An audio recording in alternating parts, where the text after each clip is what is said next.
Good morning, snow lovers. Oh my gosh. When Deborah and I got up this morning, she looked outside our window and says, oh my God, how are we going to get off the hill? So we live in Trilogy. And there's a few Trilogy people here. Raise your hands if you're from Trilogy. Look at that. Oh my gosh. And then there's a whole bunch of Faith Lutheran people here for some reason. Raise your hands, Faith Lutheran. Look at that. The fact that Jeff's parents are members of our church probably had something to do with that. And where are they today? Denver, where there's probably 2 feet of snow. Anyway, welcome everybody. Thank you for braving everything and coming out. We have a few remarks to get to before we introduce Jeff and have our program today. The first thing I'd like to do is introduce a couple who have recently become lifetime members, which is a family deal, 2 for 1 or 2 for 2. So lifetime members are a family or a couple who have joined for $2,000, and they are the 92nd members of the lifetime membership club. So if Christina and John Whalen could come up here, we'll present you with your certificate.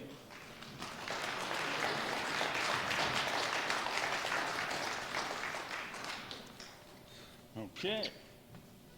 Wait, who's doing the camera? Come closer, Holly.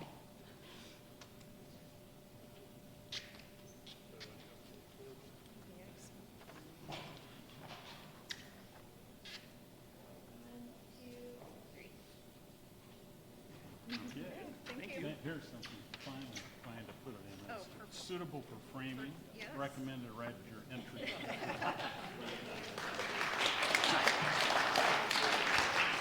Thank you very much. So there's 2 or 3 others up here, but people didn't make it today, but that's okay. And while I'm speaking about membership, we had our membership and ice cream social a month ago at the Happy Valley Grange. We had a great turnout. Imagine people having an ice cream social in January, but it's our tradition. And anyway, we had a great time there. And one of the things that I was happy to announce that we're in pretty good shape financially this year, just due to Holly's great use of our office, our incredible staff of 1, and a lot of great volunteers. So we aren't having a fundraiser this year, but we're asking people who are members to rejoin, of course, renew, and also to encourage their friend, neighbor, pal, brother-in-law, somebody else in their family to also join. Over the years, our membership numbers have kind of gone down a little bit, but we think we have a great story to tell, and we appreciate the expense. I know, $25. That's what it was in 1999 when this society started in this building. So we haven't really kept up with inflation. So, Gary, you'd think that's a pretty good price still, right? Yeah, okay, cool. Anyway, that's our ask, so helping us to improve our membership would be great. And one of the things that we're very proud of is our newsletter. So how many people enjoy getting our newsletters? Look at that. Well, somebody is here today who is very responsible for that newsletter. Well, first of all, our wonderful executive VP and newsletter editor, Laura Lee, who will be up here in a second, is responsible for the content. But if it doesn't get out to you, you can't read it. And so we have somebody who's going to come up here today, and here's why.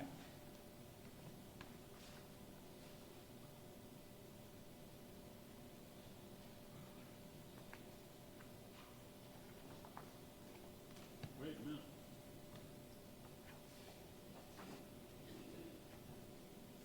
Laura Lee, what did you do with it?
Okay, so without notes, I'll have to redo this on my own. But hey, here you go.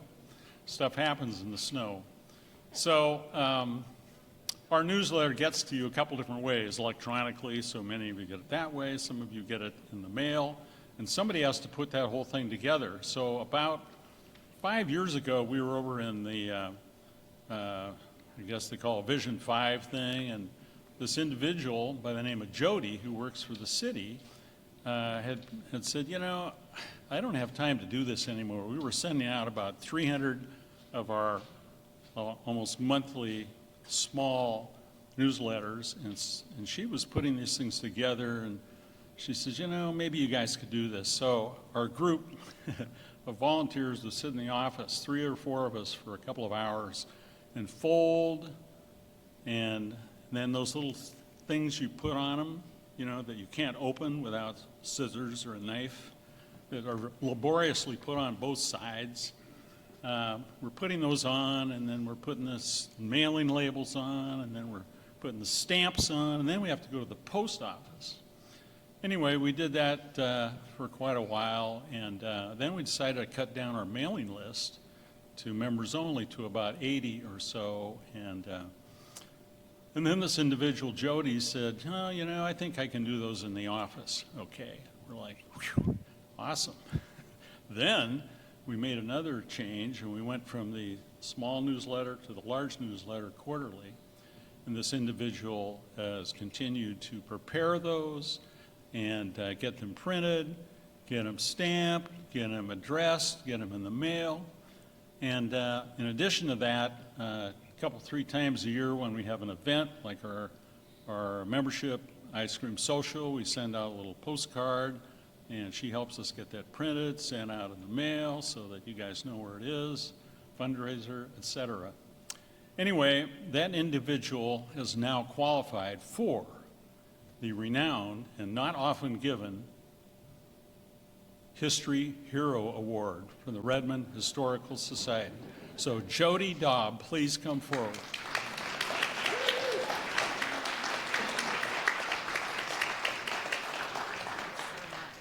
Congratulations.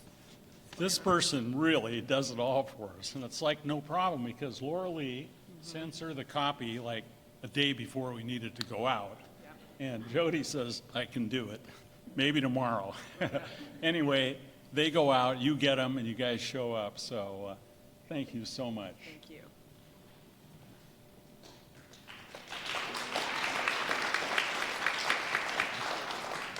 Again, suitable for hanging right behind our office. So, and of course, goes without saying that the City of Redmond graciously covers the cost of the printing and the mailing and the little stickers and your time. And so thank the mayor and everybody else for that too. So thank you so much.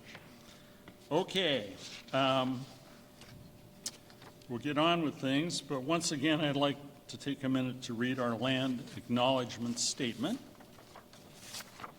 As you know, they were here 12,500 years ago for us, before Jeff even started his long-range planning.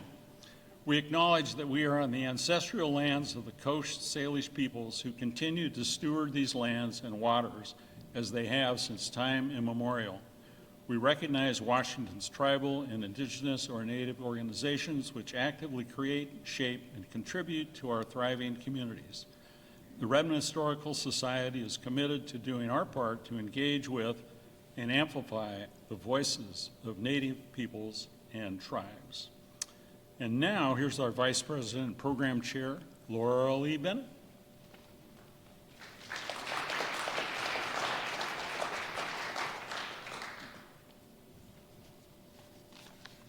Can you all hear me? Yeah. Welcome, everyone. Thank you for coming. I'm just blown away by this turnout. Who says that Pacific Northwesterners aren't a hardy lot? Not a haughty lot, a hardy lot. Yeah. Before I go into my remarks, I want to piggyback on John O's remarks. Jody, you have been a pleasure to work with. Thank you so much for making our society happen, our newsletter communications, getting everything out into the world. It's wonderful. Thank you. About today's program, in 2024, Redmond's residential population surpassed 60,000, and the City of Redmond recently adopted plans to support a population of 118,000 in 2050. These plans, called Redmond 2050, envision a community that has successfully woven the small-town feel of established neighborhoods with the energy and vitality of Redmond centers, a place where people are friendly and feel comfortable and connected, a place where diversity and innovation are embraced and collaborative action is taken to achieve community, a place that is home to people from diverse backgrounds, which contributes to the richness of the city's culture. Our speaker today, Jeff Churchill, is the long-range planning manager for the City of Redmond. The long-range planning team works with the community and the city leadership to review, update, and implement policies that support the community's vision as articulated in the Redmond Comprehensive Plan. Prior to his current role, Jeff worked in transportation planning, focusing on regional transportation policy and the extension of light rail to Redmond. Jeff grew up in Redmond and has a master's degree in urban design and planning from the UW. Please hold your questions until the end of the presentation. Welcome, Jeff. Come on up.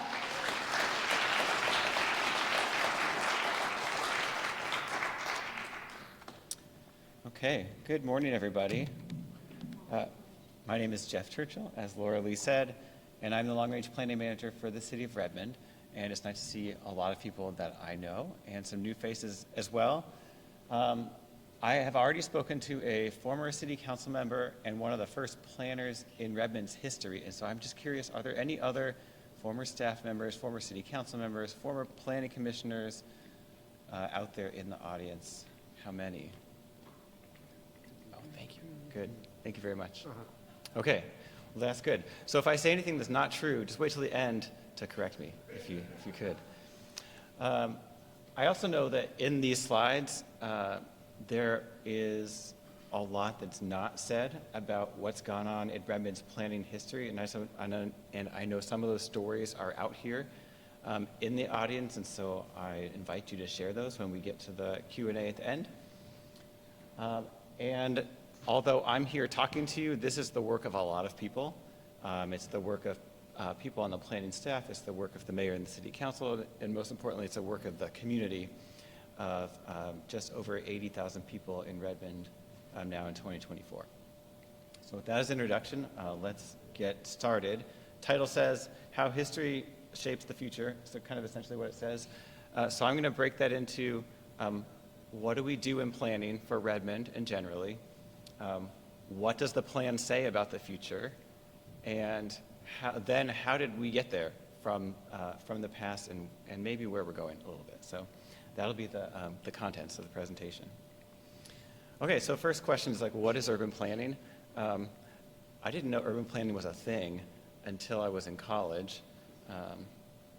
Urban planning, if you ask the Britannica.com, is the design and regulation of the uses of space that focus on the physical form, economic functions, and social impacts of the urban environment and on the location of different activities within it. These young people on the left came to Derby Days a couple of years ago, and what they were doing was we gave them each like 5 cents, 5 pennies, and they put them in the jars, and the jars have different priorities. And so that's one way that we were asking people, what's most important to you in Redmond as we put together a plan for the future. And we've used this photo like 100 times. It's a great photo of these folks participating in the planning process. So that's what urban planning is broadly.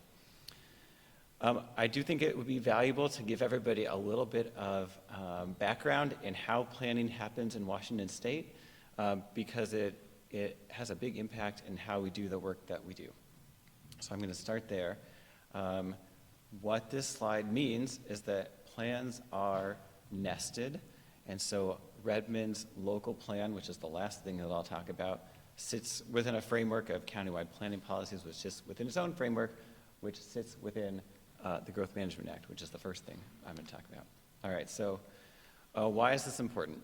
Well, back in the late 80s and early 90s, the state legislature and the people that elected them said, there's a lot of growth happening, it's unmanaged, we don't like what's happening to our communities, and so the state legislature passed a law called the Growth Management Act in 1990 with some amendments in 1991, and it does a few things. One is that it requires communities, fast-growing communities especially, cities and counties, to adopt plans that are called comprehensive plans that are coordinated within the plan and then coordinated with each other. It requires cities and counties to plan for growth out for about 20 years. Those growth forecasts come from the state. They hire demographers, they look at all the numbers, they shake their magic 8-ball, and they say, well, okay, we think there's going to be so many people coming to this state over the next 20 years, and that growth then gets apportioned out into communities across the state. Over the last couple of years, the state legislature has been very busy making new rules about plans for cities to implement, and there has been a big focus on housing and on climate resilience, and so Redmond's plan and the plans of other communities now have new content as a result of those new requirements. Okay, so that's the Growth Management Act. So communities in Washington State, most of the fast-growing ones, including all the communities in Puget Sound, are subject to that. Vision 2050 is a plan put together by the Puget Sound Regional Council. That's all the cities and counties and the ports in the Puget Sound area. And it has two things in it, broadly. One is a regional growth strategy, and that is where are the people going to go in the Puget Sound region?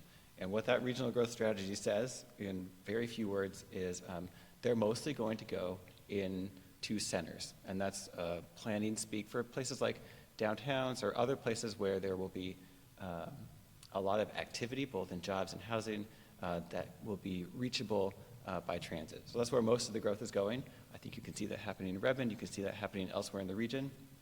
The other thing it contains is multi-county planning policies, which sounds dry. And what those are policies around economic development, transportation, housing, land use that are coordinated at a regional level. And all the counties and all the cities within the region then develop their own plans, but those plans need to be consistent with what's in Vision 2050. So that's another piece of the puzzle. The third piece of the puzzle that constrains what communities like Redmond do is what happens at the county level. And the county is required to adopt countywide planning policies. They are put together by a group of elected officials called the Growth Management Planning Council. They are your city council members and the city council members of other communities in the county. They get together, they put these together, they're adopted by the King County Council, they're ratified by cities, and they do a lot of things, but three important ones. One is that they set an urban growth area, and I'll show that to you on the next slide, but that basically says, where is growth going to happen in this county?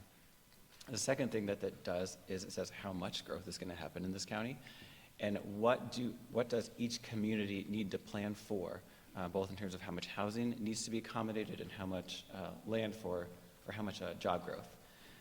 And then, new in 2022, actually, is when they got ratified.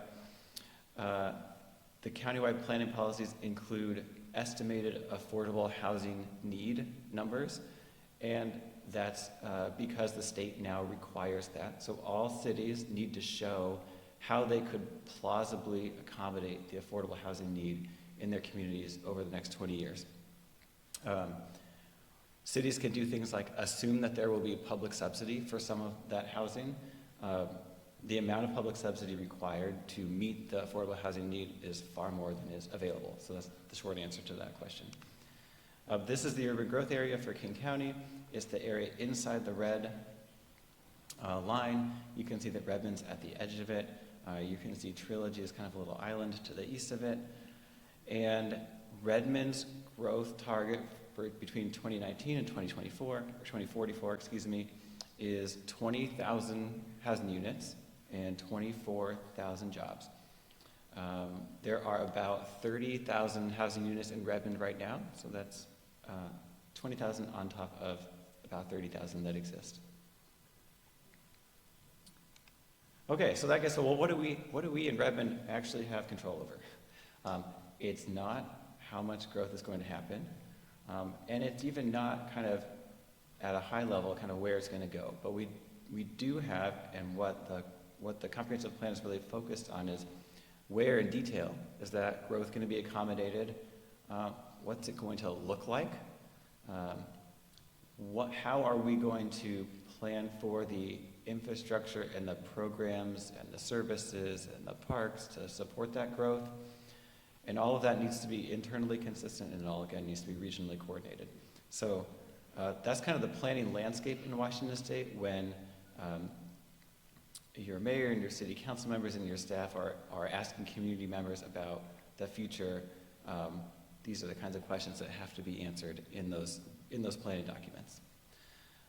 All right, so that's the education for today. And now we get to go into like what's actually in the plan. So this section of the presentation is what does the Redmond 2050 Comprehensive Plan actually say? And this work was begun in late 2020. And you may remember in late 2020, like City Hall was closed, like no one could go in there really. And so a lot of this work began online. There were community workshops that were online.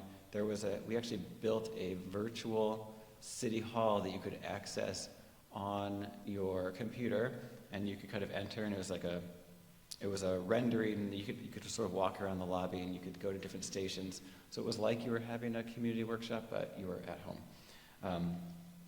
So what does this say? So Redmond 2050, the comprehensive plan, that work was begun in November 2020. It concluded in November 2024 when the city council adopted the plan on the night of the windstorm, so it was very exciting. The lights were flickering, the mics were going to now. Okay, so that plan is built on 3 themes that recur in the document. Those 3 themes are equity and inclusion, sustainability, and resilience. Those 3 themes came out of the earliest engagement with community members, so back in late 2020 and early 2021. And we brought the distillation of the conversation to the city council, and the city council said, okay, these are the 3 themes that we're going to base this plan around.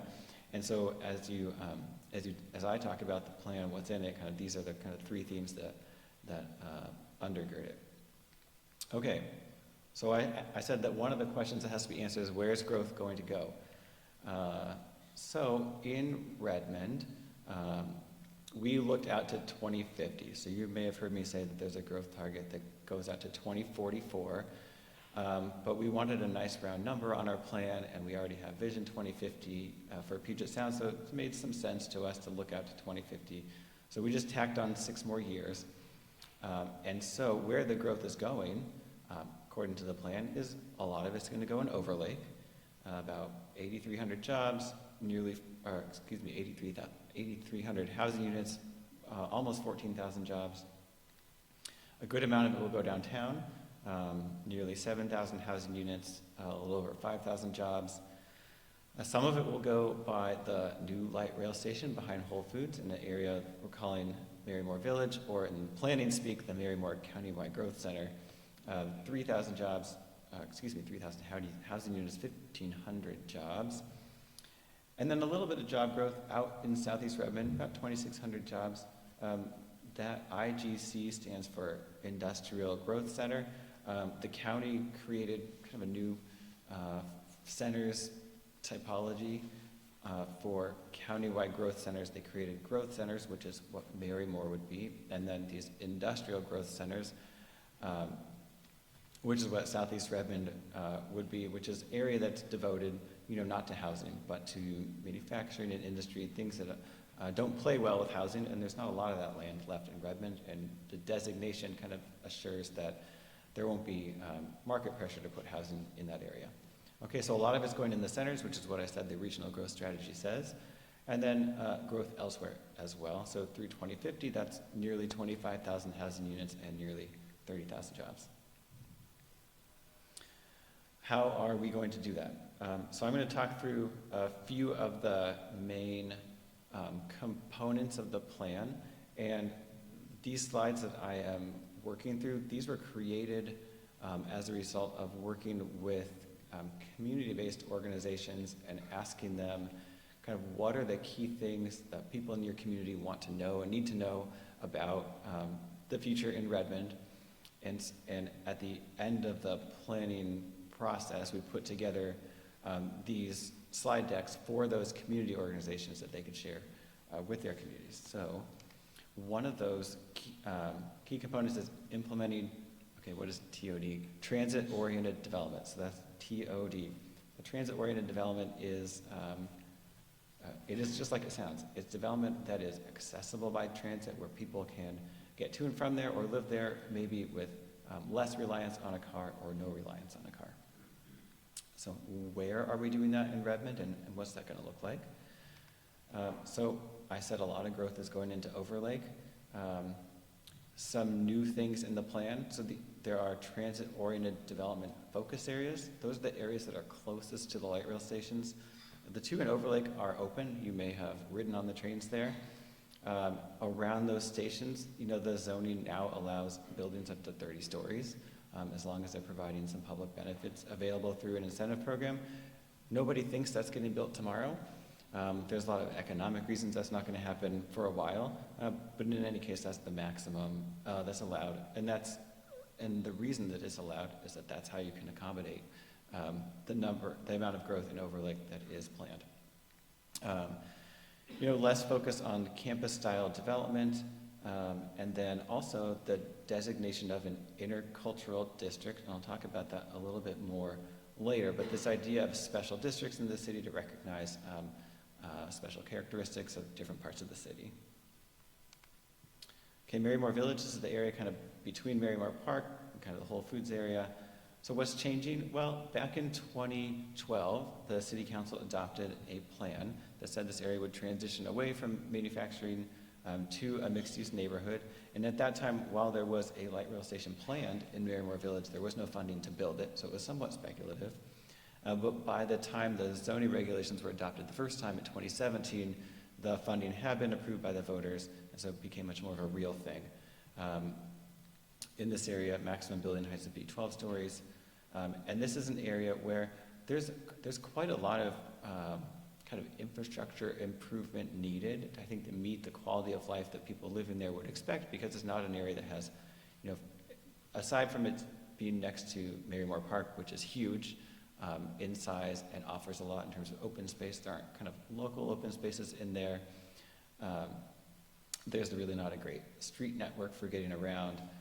So there's a lot of infrastructure improvements that need to be made, and that gives us an opportunity as a community to design that space to be inclusive, designed for people, to be comfortable for people of all ages and all abilities. And I'll talk about that a little bit later, specifically kind of what that could mean in Marymore. And then downtown, kind of probably the least amount of change overall in the plan as far as centers go. So a little bit of building height increase would be allowed up to 12 stories closest to the light rail station. There are some zoning restrictions on office development that would go away. But the reason this kind of the least amount of change, there are some physical limitations to growth downtown that you may or may not know about. One of them is that, you know, 40% of Redmond's drinking water comes from a shallow, unconfined aquifer, and a lot of that sits underneath downtown. And so you'll often see, maybe with new apartment buildings, the first thing they do is dig a really big hole, and they have to keep it dry. And to keep that hole dry in downtown, they have to pump a bunch of water out, because water keeps coming in because the aquifer is shallow, maybe 5 feet below the ground in some areas.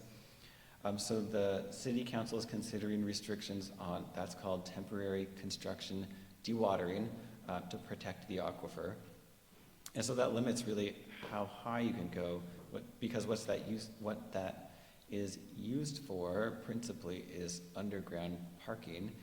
And to the degree that the amount of parking is a limitation on how big a building can be, and it often is. That's going to limit kind of building height. The other thing is that there are some sewer limitations downtown. You know, the King County sewer trunk main basically goes along the Sammamish River there, south to north. And the way it interacts with Redmond's local sewer system creates limitations on the amount of growth, because what you really don't want happening is, especially during storm events, which is the most likely, sewer backing up and then coming out in the street. You know, our sewer engineers, they're often telling me, you know, their goal is just like stay out of the news, keep the sewer in the pipe, keep the sewage in the pipes. So that's just some physical constraints on growth in downtown. So that's kind of implementing TOD. That's a way of accommodating that growth. Next topic is complete neighborhoods as a kind of a strategy for accommodating growth. And the first thing I'll do is talk about what that really means. So a complete neighborhood is where most people's needs can be met within a comfortable walking or rolling distance from where they live. We're really talking about kind of more small scale stuff here. So the example of a cafe, that's like a cartoon of a cafe, but that kind of scale of development is the thing that we're talking about here. But it's where you can have maybe some offices and some shopping, maybe some entertainment, a cafe that's co-located with housing. Different scale in different parts of the city. There would be some areas that are mostly commercial with some housing, maybe some areas that are mostly residential with some commercial. And, you know, kind of why? Why is that in the plan? The answer to that question most of the time is either because someone else requires it or because the community asked for it. In this case right now, it's because the community asked for it, but the state legislature is looking at a bill this year to actually require cities to allow cafes in residential neighborhoods. And I think that one was in the newspaper maybe a week ago or so. But some of the things that we heard just out in the community are, you know, we want more places to play that are indoors when it's raining and outdoors in the sun. So that's not commercial necessarily, but we want more places to go and more community spaces. I want to have more places to go to share art, poetry, and music. I want to open a small store for members of my community. So these are the kinds of things that we heard when we were talking to community members about kind of what do they want to see in their neighborhood. I want to be able to do grocery shopping, pick up my medication, and meet my friend for lunch in my neighborhood. And this person is saying, well, can I meet my friend for lunch? Will there be a ramp for me to use when I get there? So that kind of gave birth to an old idea, but a new iteration of it, which is kind of this idea of a neighborhood mixed-use zone. And there's actually kind of two ideas there. One is on the slide, one's not.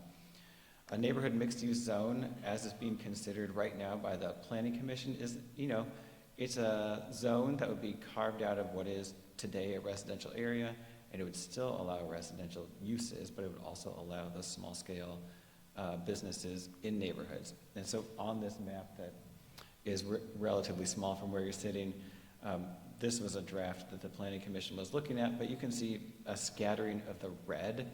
Kind of those were the candidate areas for neighborhood mixed-use zoning, and those candidate areas were selected based on, you know, is there a need there? So we had done some analysis about kind of what's already available in neighborhoods, and you can layer those different uses on top of each other and see that, oh, well, there are parts of the city where there's really nothing there except homes and maybe some parks. That's often what's in the least served neighborhoods. So it's looking at, you know, utility availability. Are there restrictions that would not allow this, like on a plat or something like that? And when you can do that analysis, this is kind of what falls out of it.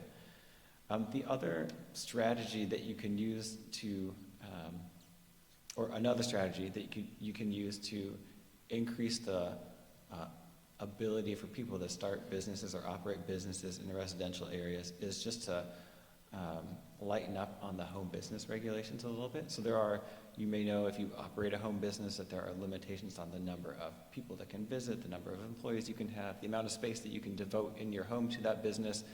And you know, those all are on a sliding scale, so it could be 25%, it could be 90%. Today is 25%. I think what the Planning Commission is looking at is, increasing that to 50% of the area of your home could be devoted to a business, and increasing maybe the number of people that could visit your business in the course of a day. So that doesn't require changing the zoning, it just requires changing the rules of the zone zone that's already there. But the key point in this is that what we're hearing in the community is, look, we want more options available close by where we live. So that's another strategy for accommodating growth. Okay, and then the third one I want to come back to is this idea of, as we're accommodating growth, looking at how we can be inclusive of all kinds of people. And one thing that we know, and that was very apparent in the planning effort, is that Redmond is a diverse community, and there is a desire for the community to better represent the cultural diversity in the community, and to make sure that how we design our community supports people of all ages and abilities, and I'll talk a little bit about kind of what that could mean. So some of the things we heard are, in the Overlake neighborhood, there's a really great variety of cuisines from all over the globe. We want to create areas that are a reflection of the diverse community. There's an idea for an international district. Let's see. Communities of color feel invisible in Redmond. They like to see them better represented. And then for Redmond's different cultural and language communities, people with disabilities and young people, it's important to sustain a culture that is welcoming and supportive of all people. So one idea that came out of this kind of feedback was the idea of cultural districts. And I would say in Redmond 2050, really what we've done is kind of given birth to the idea. It's just like, oh, okay, there are cultural districts in Redmond. It doesn't say a lot about the details of how that might be implemented, but it says these things are important to the community, and here's a couple of examples. There are two that are established in the plan. One is the Overlake Intercultural District, and the other is an Arts and Culture District for Marymore. And what they would do is acknowledge, honor, and celebrate some of those historical or social or cultural values, and bring awareness to that. So for example, in Overlake, here are 6 businesses, although Regent Bakery, I believe, closed, which made me very sad because they have some really great stuff. But these are examples of that people will bring up, of businesses that represent many different cultures in Overlake today. And just so the idea of an Overlake Intercultural District is about supporting those businesses. There's the main kind of displacement that Redmond sees with development is business displacement. Most new developments happening on where there were maybe commercial strip centers, so we don't see a lot of residential displacement, but we see a fair amount of business displacement. So the idea here is, well, what can we do to support businesses through redevelopment, so even if they don't come back to the very same location, that they can stay in Redmond somewhere and continue to be a service to the community. And then and on the right-hand side, kind of a visual cultural expression of the intercultural district. There are some ideas kind of generated here in the plan, but I think there's still some work to do on, like, how can we actually implement this? Some of those ideas are, well, cultural art, cultural events, signs in multiple languages, things like that. With Marymore, the Marymore Arts and Culture District proposal, there's a couple of different things going on. One is, we know that area, in particular Redmond, is a place of significance to local tribes, and so there are opportunities to celebrate that significance. And so city staff and city elected leaders have talked to tribal council members and tribal staff about what are some ways that could actually happen in this area to honor that. And then in addition to that, this idea of an arts district, Marymore has historically been a manufacturing area, but it's also an area where there can be small maker spaces, for example, places where people can make art. And so there's an idea here for an arts district that could be small or large scale. Part of that could be having prominent public art in the area or interactive art installations. And so these are all ideas that are kind of given birth in the plan. Um, Another element of inclusion is thinking beyond kind of the requirements of the Americans with Disabilities Act. That's an important standard, and it was an important landmark in 1990, but the plan really calls on Redmond to do more to make the community accessible to all people. So ADA standards are the minimum requirement. Accessibility, it says here, it's about removing barriers for entry or use of space. Accessibility is an attribute of the space. There's also this concept of universal design that is bigger than that. It's really the design of a building, but also the design of any kind of public space to make it usable by the greatest number of people to the greatest extent possible. And then finally, that kind of sits within this concept of inclusive design, which is not an outcome as much as it is a process that considers kind of all the people of the community and their needs across a spectrum of different dimensions like age, language, ability, gender, and more. So when we talk about what does it mean to create an inclusive neighborhood, for example, these are the kinds of things that we're thinking about. And when you have areas where there's going to be a lot of change, like in Marymore, that's where there's opportunities to maybe put some of these ideas into practice. Okay, and just here are some visual examples of universal and inclusive design. These design features can benefit specific populations, but the nice thing is they can benefit everybody. Okay, that kind of concludes the what's in Redmond 2050. That's like 5% of what's in Redmond 2050. There's not time this morning to go into the 95% of everything else. But I want to shift gears into, okay, well, what has planning for Redmond looked like through time so that then we can talk about, well, how has that kind of really shaped where we are today and where we're going? The reason that I forgot to say earlier, there is a picture in this slideshow somewhere that has trees with snow, because I thought that was kind of seasonal, so pay attention for that. Plans for Redmond through time.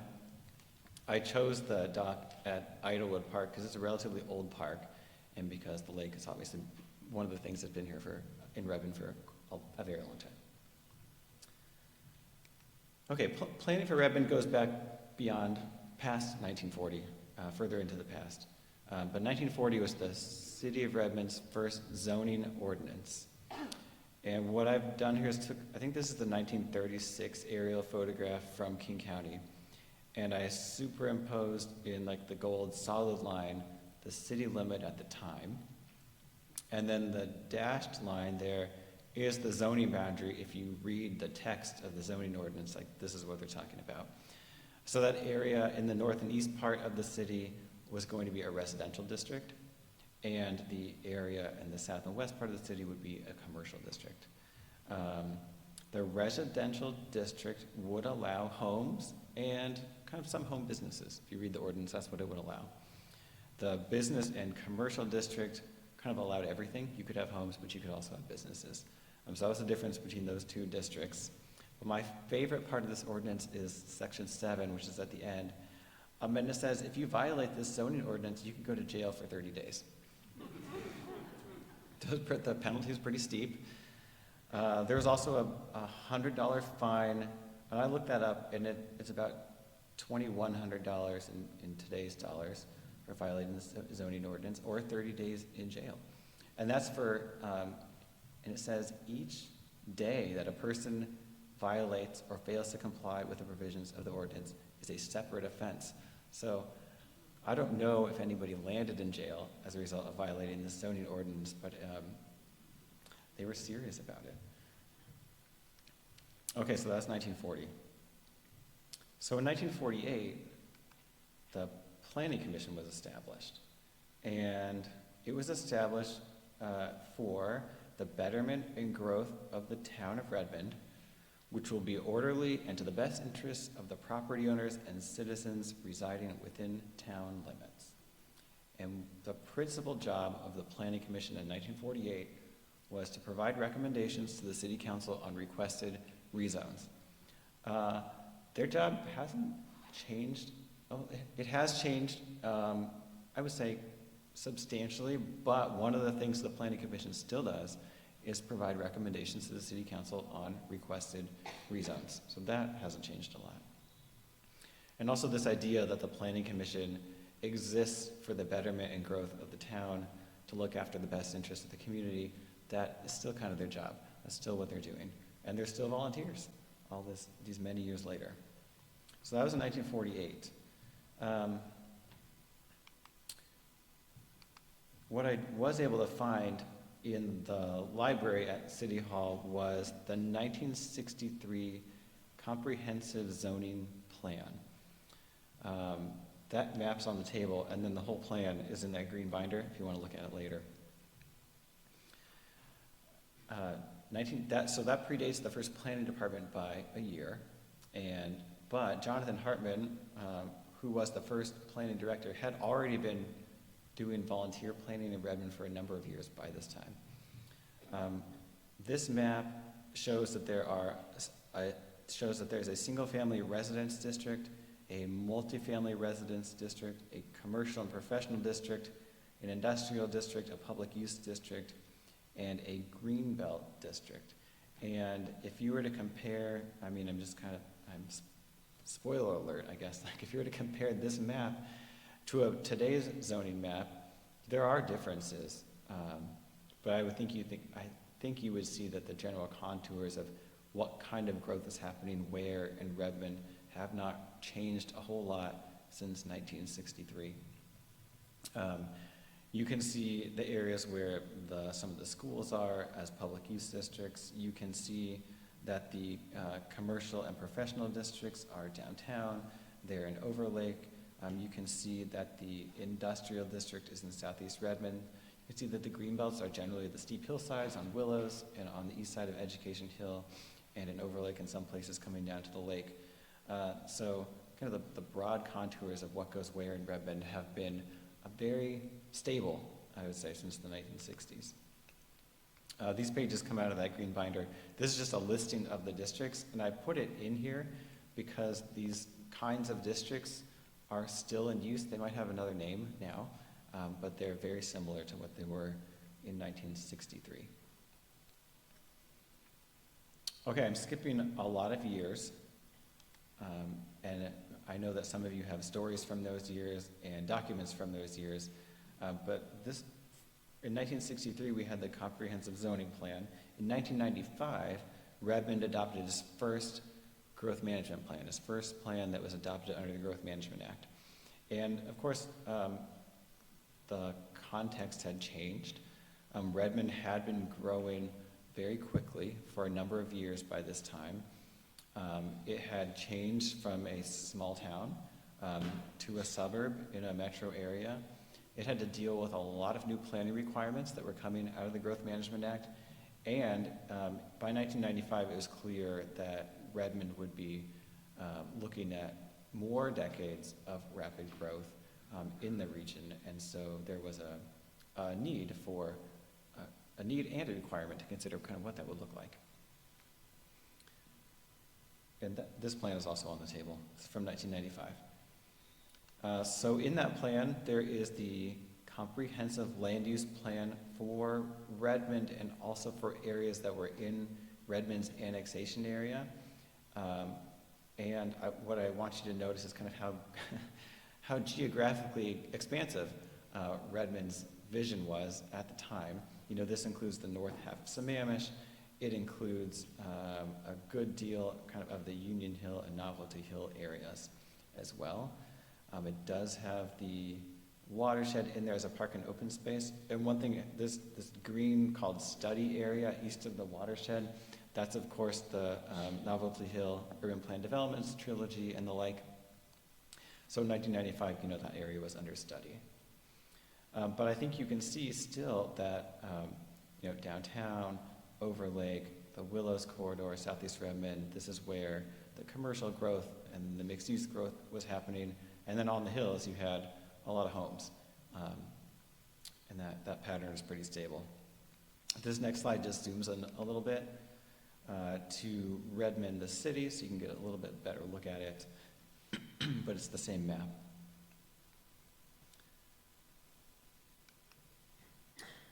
Okay, and then just returning to this idea of like what Redmond could have been. So back in the 1990s, there was this idea that Redmond could have annexed the north half of what would become Sammamish. Sammamish incorporated itself as a city in 1999. And also the urban plan developments out on Oswego Hill, those started construction and development in the late 1990s as well. But it's just kind of an interesting thought exercise to think about, well, what if Redmond did include the north half of Sammamish, and what would that change about the Redmond community, or would it change anything?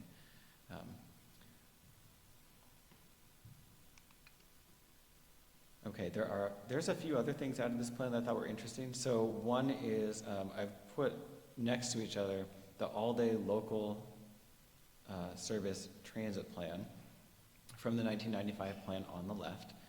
And on the right is like what actual service is there in Redmond today. And this is both all-day service and peak service. I think the 1995 plan was pretty ambitious in all of the streets that it envisioned all-day local transit service on. You know, you can see, for example, most of it's not in Redmond. That 140th was a street that there was a vision for transit service on. There's not transit on 140th today. But you can see that many of the corridors did come to pass, and actually the service on Education Hill, we didn't get service on, well, we had service on Redmond-Woodinville Road that kind of ended with COVID. But the service up on the north side of Education Hill is actually a little better than was planned in 1995. And in 1995, there was not an idea for light rail specifically, although certainly there was already talk of regional transit coming to Redmond at some point in the future. A couple more transit maps. I like this one about circulator service because this is an idea that never goes away.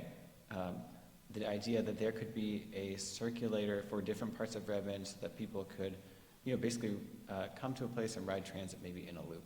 So there was a circulator that operated actually in downtown and onto Education Hill maybe 5 or 7 years ago. And then there was one before that as well, and probably more. But that is an idea that its roots go back probably prior to 1995, but certainly the idea shows up for that in the plan. And then you have the transit plan for transit and high occupancy vehicle capital facilities, and that's where you get closer to seeing this idea for where there would be hubs for transit in the future. Like you see a couple dots at Overlake, one in downtown, one out at Bear Creek as well. So a few years later in 1999, this is where you really get the beginning of a plan for an urban Overlake. Of course, Overlake had been growing already with Microsoft locating there in the 80s, and it was a service center for people from all over the place. It was called in 1999 an activity area, which just meant that there would be, you know, a lot of jobs and some housing too. But this plan is kind of the beginning of what has transpired in the last 25 years there in Overlake. You can see even back in 1999, this dark oval, I don't know if I can point, the dark oval at the south part of Overlake says housing emphasis area. Is the idea of like that there would be this kind of main street through Overlake. That's 152nd Avenue. That idea has stayed with the plan since 1999. Okay, moving ahead a little bit more. So this is 2004, and Redmond's first GMA plan was in 1995. The second one was adopted in 2004, and it was looking forward to 2022. And I thought that was a good one to excerpt from because it's 2024 now, and we can ask, well, what were we saying about the future back in 2004? I won't read everything on this slide, but what was written down is a community that is complete, had a lot of services, opportunities, and amenities, that it has gracefully accommodated growth, that it has cherished natural features, where people are friendly, and where people from a variety of ethnic backgrounds contribute to the richness of the city's culture. I put the photo in here of Blockbuster Video. That building is still there, of course. This is at the corner of Old Redmond Road and 132nd. Blockbuster, of course, is no longer there. I think, it's everybody can use their own judgment to say, how well did we achieve this vision in 2022 that was in 2004? I think if you ask 80,000 people who live in Redmond now, you'll get close to 80,000 opinions on how well that's been done. But I think it's instructive to kind of look back and say, well, what were we saying we wanted to do? And did we do a good job with that? Okay, another old idea making itself new again is, having rail in Redmond to serve the people of Redmond. This idea of high-capacity transit, it's in the 1995 plan, and even then, it envisioned the reuse of the corridor, the rail corridor that goes through downtown. So the idea that that would be used for rail is at least 30 years old, for passenger rails, at least 30 years old. And if you didn't hear it already, that station downtown and in Marymore is opening on May 10th, 2025. So go down and ride the train. The specific alignments for exactly where the stations would be were really not apparent until the mid-2000s as Sound Transit did its environmental work and its decision-making. Okay, returning to Overlake, we're kind of going through time, but kind of skipping around different parts of the city. This is only 8 years later, but kind of a significant update to the Overlake plan. And I think what I would say about it is that each time we look at the Overlake plan, it looks a little bit more urban. This plan has like this string of pathways that kind of make a circle through here, but again, you see this idea of 152nd as kind of a main neighborhood street, and on the right is an idea of what that might look like. If you count the stories, that's a 5-story building on the right, I think, and on the left it looks kind of similar. But I just told you that the zoning now allows like 30-story buildings, so you can see how this has evolved over time. Okay, 2011, Redmond adopted its third growth management plan, and there was a big emphasis in that plan on downtown and Overlake as places for growth. And you can see even kind of the images used in 2011 were a little bit different than they were earlier in time. Overlake by this time had been designated a regional urban center. You can actually see the train station in the picture, kind of at the bottom right of it. And then this image of downtown is representing this text that I put in the conversation bubbles. That's out of the plan. It says downtown's an outstanding place to work, shop, live, and recreate. Some of those buildings are real buildings that actually exist, and some of them were the architect's in the architect's imagination. This map shows up in all of our growth management plans because it's required, and it looks very similar to the one, I would say, in 1995, just with different numbers on how much growth is expected.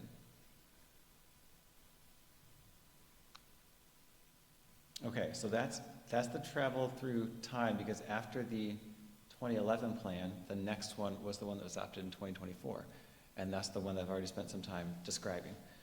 So I'm going to move on to like 2 topics, like what's really changed, what's stayed the same, and how has Redmond's past kind of informed what's going on today. So what's changed? Well, the number of people in Redmond's obviously changed quite a bit. The yellow is residential population, the green is jobs. The job data series doesn't go back as far, but you can see Redmond really didn't take off until the 1960s. And it's been growing since then. With jobs, it took off really in the 1980s and 90s, and it's been growing since then. You can see the plan for 2050. What our plan shows that we can accommodate is, about 120,000 of each housing and jobs. Redmond's also gotten bigger. This is a really nice map series because it has the current city limit the current city limit kind of outlined in gray, but the actual city limit extent in the orange. And you can see when Redmond expanded and by how much. And I really love, like the 1950s were really interesting. Like clearly there was some very specific and strategically chosen annexations because you got this interesting shape there. Who lives in Redmond is changing. On the left, you have born in the United States in gold, born outside the United States in green.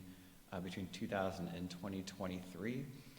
Language spoken at home, gold is English only, green is a language other than English, again, from 2000 to 2023. And you can see that Redmond is a place where more people are born outside the United States and where more people speak a language other than English at home. And the way you might see that in the community is at events. This is the Holy Festival. We did do some Redmond 2050 engagement at this festival one year, and it was sprinkling a little bit. And the powder, I saw it on the walls of the elevator at City Hall for like weeks. After that, because it got on some of onto the tablecloth and onto some of the materials. And then here we have the Cinco de Mayo festival at the downtown park. And actually, I don't know who took this picture, but on the left, where it says shopping and dining, that's Redmond 2050 engagement happening there. And how does Redmond's past still shape Redmond's future? So I would say I think there's 3 slides here of how I think about this. One is that, the physical landform in Redmond has a lot of influence on kind of where growth happens. There's hills that surround a valley, and of course there's a river, and there's a lake. And you can see that downtown and Marymore are in the valley, overlays kind of on a plateau, and those areas have been kind of centers of growth for quite a long time. The downtown and Marymore Village being in the valley goes back longer. Overlake, I think, has more to do with the extension of transportation infrastructure and decisions by people to start companies in that area as a reason for growth happening there.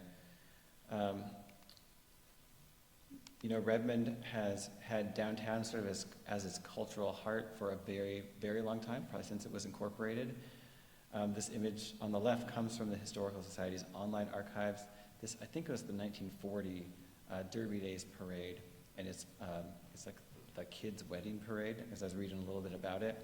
And on the right, again, Derby Days, but that was 2024, more kids doing Derby Days downtown.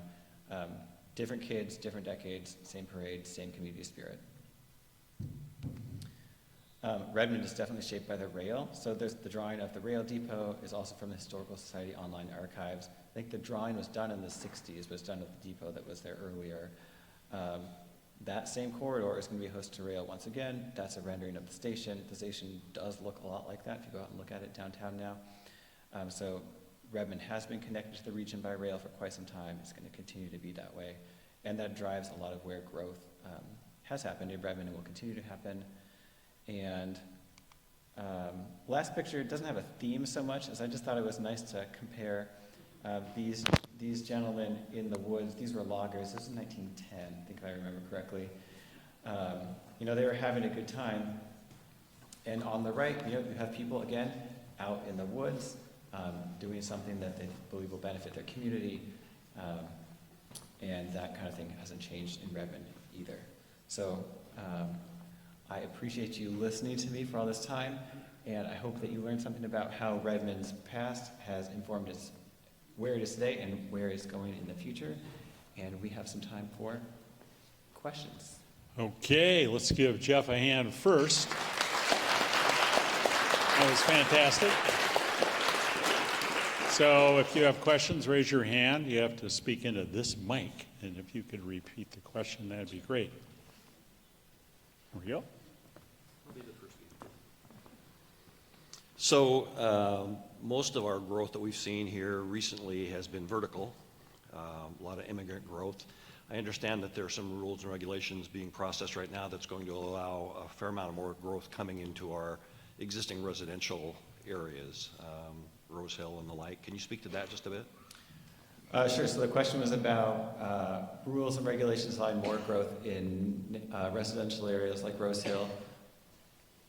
So part of that is, it's partly driven by the state legislature and partly driven by community priorities, so I can speak to that.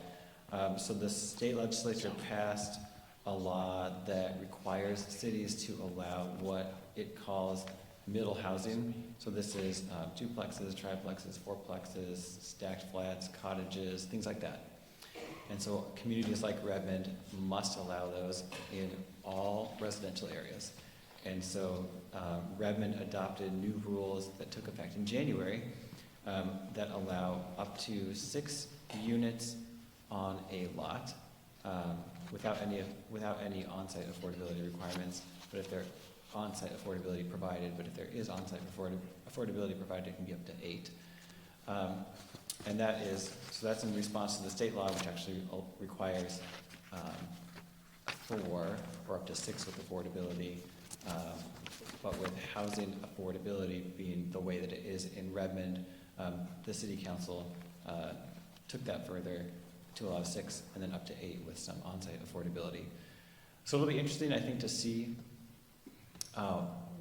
where the market takes that. What we have seen and heard from people who are thinking about doing middle housing types is that townhomes, like 3 townhomes next to each other, are kind of like the sweet spot in the market, and that's what we'll see a lot of, but I think we'll see kind of how that goes.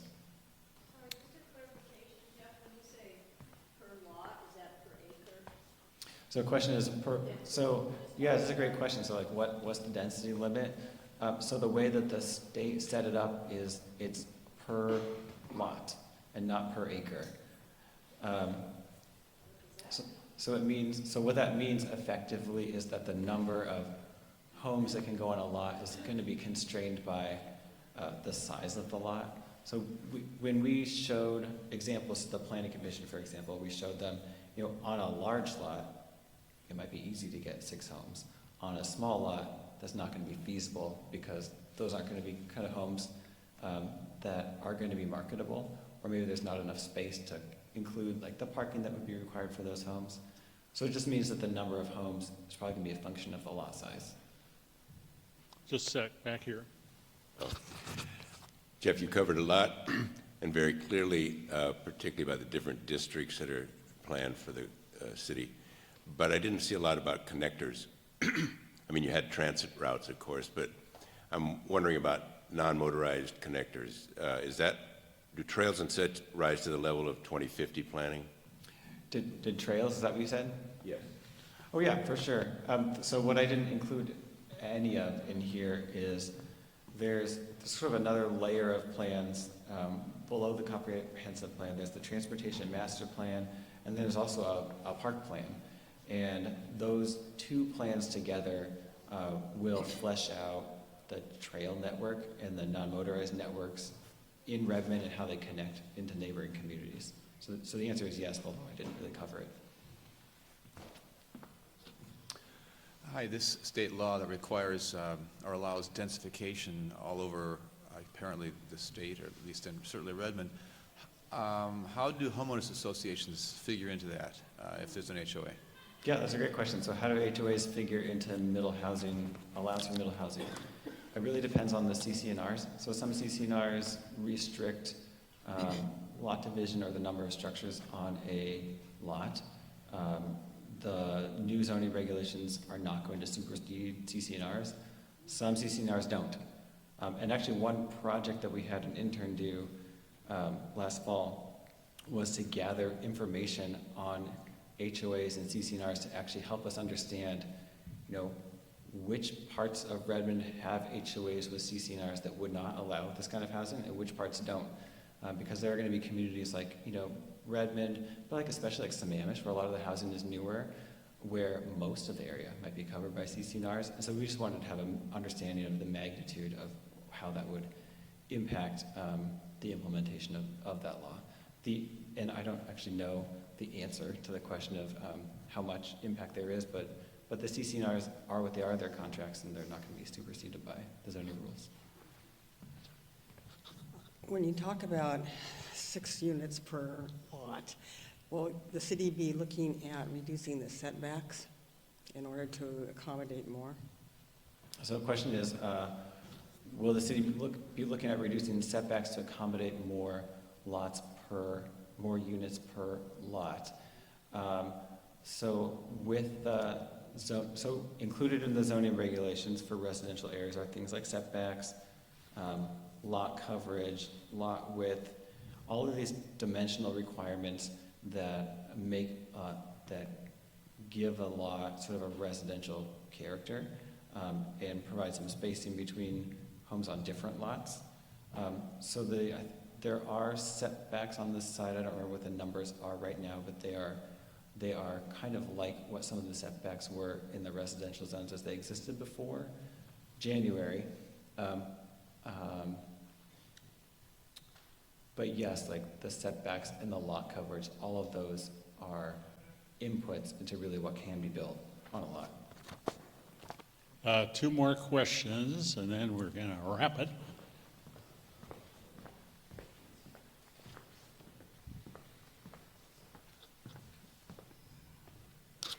What consideration is given to the school district? How are they involved at all? And how are they told what this is going to do? Because it's obviously going to impact the schools. Yeah, so the question was, how do the school districts figure into this? So both the Lake Washington School District and the Bellevue School District, which serves a small part of Redmond, participated in our planning process. We don't have authority to change how much growth we're planning for, and so it's a number that's kind of fixed, and so it's a number that's also fixed for the school district. And so some of the things that we talked about with the school district, some of the things especially that Lake Washington School District was interested in is making sure that it will be possible, like maybe to partner with someone for space, for a different kind of school, or for administrative office space, for example. They're really interested in partnerships or non-traditional models because, land is scarce for everybody, but, particularly for school districts. And so if there are ways that they can accommodate more students in non-traditional modes, that's something that they're interested in, and they're interested in having partners to do that. Okay, last question. You're the winner, Gary. For those of us who don't live in downtown Redmond, it's already hard to find a parking place to go to the shops and stores and restaurants. And is it really the best thing in the world not to have parking for some of these new 5 and 6 and 7-story apartment buildings? So the question is about parking in downtown. I thought I could get out of here without a question about parking. So, parking's in high demand downtown because there's a lot of things that go on in downtown. No one has yet built a building with no parking in downtown. Most of the buildings coming in have between 0.7 and 0.9 parking stalls per residential unit, and then they'll also have some stalls for the retail components. Parking's very expensive to build, and people who build the buildings only want to build as much as they think is absolutely necessary because it's in high demand. The city's role here, in my view, is to manage the on-street supply that's out there and the public supply that is not on the street, so that there's access to those businesses so that people can get to the businesses they want to get to. Management of parking looks like time limits, which you have downtown. It also looks like paid parking when the time limits are not effective. And as downtown grows, I think it's likely that you'll see more parking management. If parking was not managed, you would not find a spot. It would be too difficult. And so parking management is the way that you can keep that access for people who need it.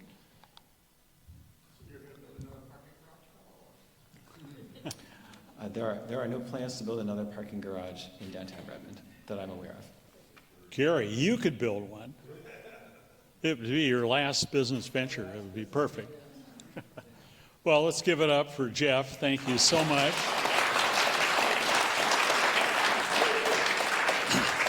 We've learned a lot, and most of us will be around for the next 25 or 30 years so we can see this implemented and successful, et cetera. So thank you again. He'll be around for a few minutes if your question didn't get answered. And thank you to Joanne for doing our volunteer thing, Deborah bringing the coffee, for Mary Sullivan bringing the treats out there, Holly for, as usual, setting up our incredible visual audio system, and Big John back there, and Richard helping in the back. So without the volunteers, this wouldn't work very well, but thank you all for coming. And I want you to plan on seeing you on March 8th, exactly a month from today, when we welcome back public historian Lorraine McConaughey, who will share a historical tour of Washington State in 75 documents. I wonder how many slides she'll have. And also next month, join us at the Redmond Regional Library on March 12th for an evening workshop on how to do research with a historian by the name of Nancy Burkhalter, and you'll find more on our website. And if you have time, take a look at our museum. If you want to renew or join your membership, step in there, and thank you. Have a great day. Safe driving. Thanks.